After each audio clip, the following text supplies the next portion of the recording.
السلام علیکم ورحمۃ اللہ وبرکاتہ۔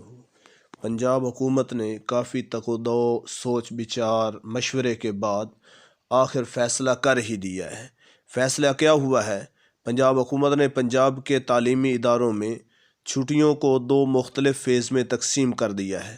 پنجاب کے 24 اضلاع میں 23 دسمبر سے 6 جنوری تک چھٹیاں ہوں گی۔ 12 اضلاع میں 3 جنوری سے 13 جنوری تک چھٹیاں ہوں گی۔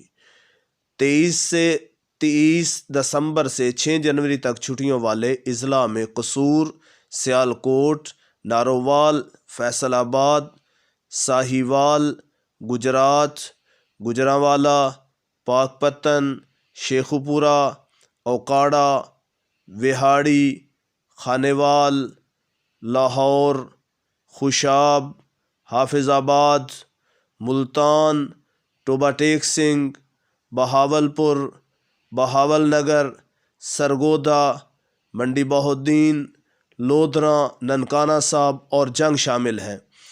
تو سرگودا کی تحصیل ہے بھلوال۔ تو بھلوال میں ہمارا بہت بڑا ادارہ ہے دارالہدیٰ ہائی اسکول۔ تو دارالہدیٰ ہائی اسکول کے بچے بار بار پوچھ رہے ہیں کہ سر ہمیں بھی چھٹیاں ہوں گی یا نہیں؟ تو وہ بے فکر رہیں، ہمیں بھی انشاءاللہ 23 کو پہلی چھٹی ہوگی، لہٰذا خوش رہیں اور خوشیاں بانٹیں۔